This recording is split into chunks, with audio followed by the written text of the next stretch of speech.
QS Al-Araf ayat 13 berbunyi, maknanya, Allah berfirman, turunlah engkau iblis dari sana, karena tidak patut engkau menyombongkan diri di dalamnya. Keluarlah.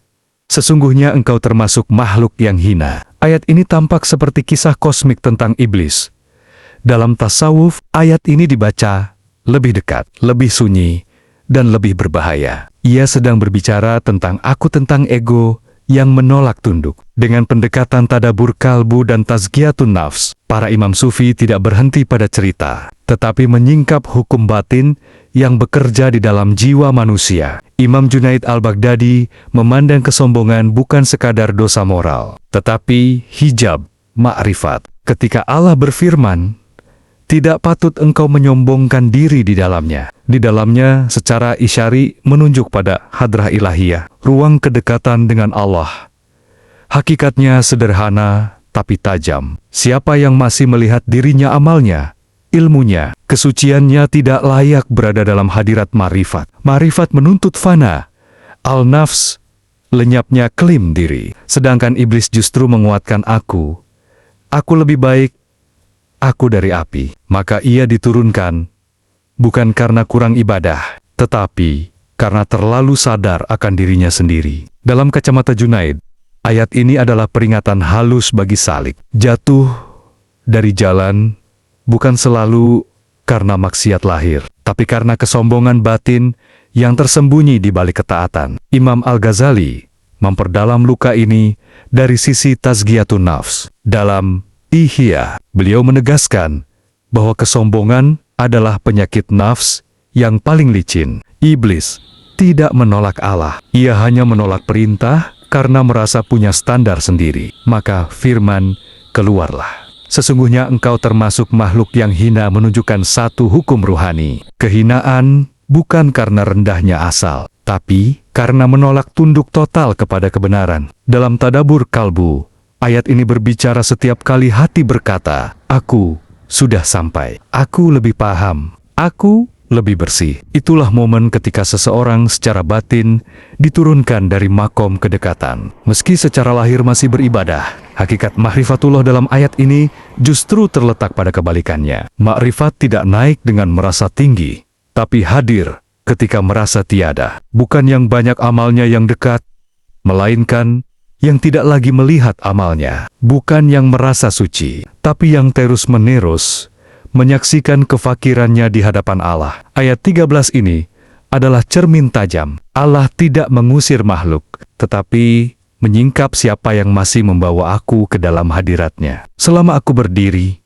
marifat belum hadir. Ketika aku runtuh, bahkan diam pun menjadi pengenalan. Disinilah tasawuf berhenti menjadi wacana dan berubah menjadi ujian. Sunyi di dalam kalbu ujian yang berlangsung setiap saat. QS Al-Araf ayat 14 berbunyi, maknanya, ia iblis berkata, berilah aku penangguhan waktu sampai hari mereka dibangkitkan. Ayat ini terasa singkat, tetapi dalam tasawuf, ia membuka lorong batin yang sangat dalam. Setelah diusir, iblis tidak bertobat, tidak mengakui kesalahan, dan tidak kembali dalam kepasrahan. Ia justru meminta waktu. Disinilah hakikat ma'rifatullah diuji pada level yang lebih halus. Apakah hati mengenal Allah sebagai yang maha mutlak, atau masih menjadikan Allah sebagai objek strategi diri? Dalam tadabur kalbu, permintaan penangguhan ini bukan sekadar permohonan hidup panjang, melainkan simbol dari nafs yang menunda kepasrahan. Kalbu yang belum bersih sering berkata, nanti aku berubah, nanti aku ikhlas, nanti aku benar-benar tunduk. Penundaan ini tampak wajar, bahkan religius, tetapi secara batin adalah cara halus untuk mempertahankan ego. Imam Junaid al-Baghdadi memandang sikap iblis ini sebagai bentuk baka, nafs-nafs yang ingin tetap eksis. Ketika seharusnya fana dalam ketetapan Allah, iblis justru meminta ruang waktu untuk tetap menjadi aku. Dalam jalan ma'rifat, waktu bukan sekadar durasi, tetapi jarak batin dari kepasrahan total. Siapa yang masih membutuhkan waktu untuk tunduk, berarti masih menegosiasikan dirinya dengan kehendak Allah. Bagi Junaid, Ma'rifat sejati tidak lahir dari penundaan, tetapi dari ketundukan spontan ketika perintah. Allah tidak lagi ditimbang oleh akal ego, melainkan langsung diserap oleh kalbu yang telah hancur klaim dirinya. Imam Al-Ghazali membaca ayat ini dari sisi tazkiyatun nafs sebagai penyakit, taswif menunda tobat, dan penyucian diri. Iblis tidak berkata, "Ampuni aku," tetapi "Beri aku waktu." Inilah ciri nafs yang cerdas, namun tidak suci. Ia tahu Allah Maha Kuasa, tetapi tidak ingin kehilangan kontrol atas arah hidupnya sendiri. Dalam Ihya, Al-Ghazali menjelaskan bahwa penundaan adalah tipu daya nafs paling berbahaya, karena ia tidak terasa sebagai dosa, padahal ia membekukan hati dari cahaya ma'rifat. Hakikat ma'rifatullah dalam ayat ini terletak pada pengenalan bahwa Allah tidak ditunda, tidak dinegosiasikan, dan tidak dihadapi dengan syarat. Mengenal Allah berarti menerima keputusan Nea saat itu juga, tanpa meminta jarak bagi ego untuk bersembunyi. Secara batin, ayat ini bertanya kepada setiap salik, apakah permohonanmu kepada Allah lahir dari kefakiran atau dari strategi diri yang ingin tetap eksis? Ketika kalbu telah bersih, doa tidak lagi berbentuk "beri aku waktu", tetapi berubah menjadi diam yang tunduk. Disitulah ma'rifat hadir, bukan sebagai pengetahuan, melainkan sebagai kepasrahan yang tak menyisakan jarak antara kehendak hamba dan kehendak Allah. QS Al-Araf ayat 15 berbunyi, maknanya, Allah berfirman, "Sesungguhnya engkau termasuk yang diberi penangguhan." Ayat ini tenang di permukaan, tetapi dalam tasawuf, ia adalah pelajaran paling halus tentang perbedaan antara dikabulkan dan diridhoi. Disinilah hakikat ma'rifatullah diuji pada tingkat yang lebih dalam dari sekadar ketaatan lahir. Dengan tadabur kalbu, kita melihat bahwa Allah mengabulkan permintaan iblis, tetapi tidak mengembalikannya ke kedekatan. Penangguhan diberikan, namun hijab tetap ada. Ini menyingkap hukum batin yang sangat penting. Dikabulkannya permintaan bukan tanda kedekatan, dan tidak semua jawaban Allah adalah tanda cinta. Imam Junaid Al-Baghdadi membaca ayat ini sebagai isyarat tentang istidraj ruhani ketika Allah membiarkan seorang hamba berjalan dengan kehendaknya sendiri. Iblis diberi waktu karena ia memilih baka al-nafs, bertahannya ego, bukan fana. Dalam jalan ma'rifat, waktu tambahan bukan karunia, melainkan jarak yang diperpanjang dari hadirat Allah. Ma'rifat tidak tumbuh dalam penangguhan, tetapi dalam penyerahan seketika. Menurut Junaid, orang yang benar-benar mengenal Allah, tidak bersandar pada hasil doa, tetapi pada keadaan kalbu setelah doa. Jika ego masih berdiri, maka pengabulan justru menjadi ujian paling berbahaya. Imam Al-Ghazali menempatkan ayat ini dalam kerangka tazkiyatun nafs sebagai peringatan terhadap rasa aman palsu. Dalam Ihya, beliau menegaskan bahwa Allah terkadang memberi apa yang diminta hamba agar tampak jelas apa yang dipilih hamba itu sendiri. Iblis diberi penangguhan karena ia tidak meminta ampunan, tidak meminta pembersihan jiwa, tetapi meminta kesempatan untuk tetap menjadi dirinya secara batin.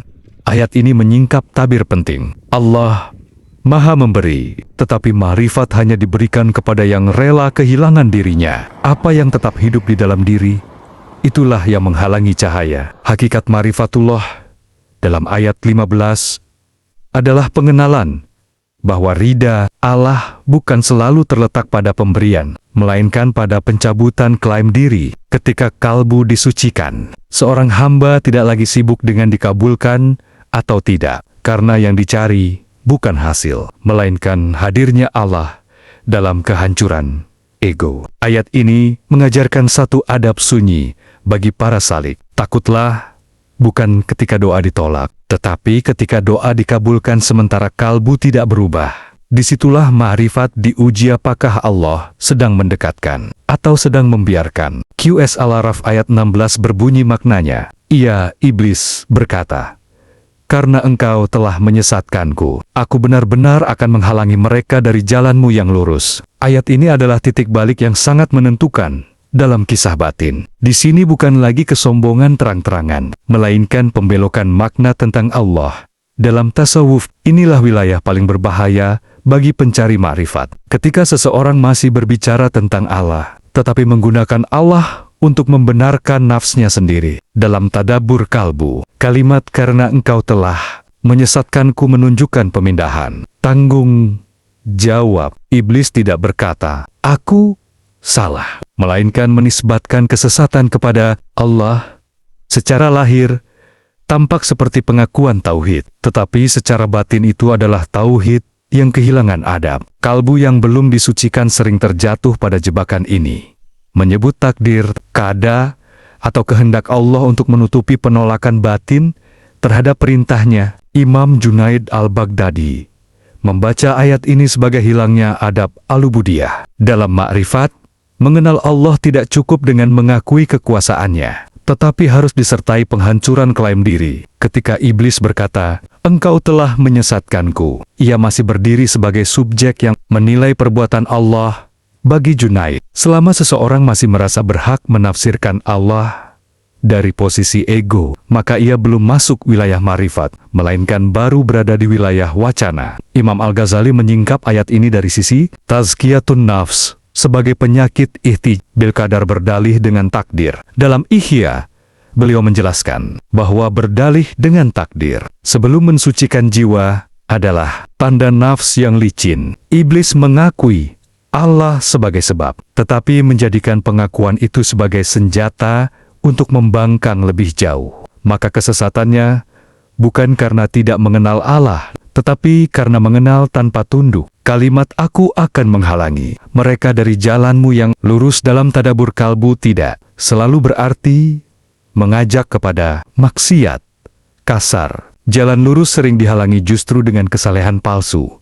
Merasa sudah sampai, merasa paling benar, merasa memahami rahasia takdir. Inilah bentuk kesesatan yang paling dekat dengan para pencari. Hakikat ma'rifatullah dalam ayat ini menjadi sangat tegas. Ma'rifat tidak lahir dari banyak bicara tentang Allah, tetapi dari adab yang runtuh di hadapannya. Siapa yang benar-benar mengenal Allah, tidak sibuk mencari sebab di luar dirinya, dan tidak menjadikan takdir sebagai tameng ego. Ayat ini seperti peringatan sunyi bagi setiap salik. Ketika lisanmu penuh tauhid, tetapi kalbumu masih mencari pembenaran, disitulah jalan mulai dibelokkan. Ma'rifat sejati tidak berkata, "Karena engkau," dengan nada protes, melainkan diam dalam rida, meski tidak memahami. Disitulah kalbu disucikan, dan jalan lurus kembali tampak sebagai jalan pulang, bukan arena pembelaan diri,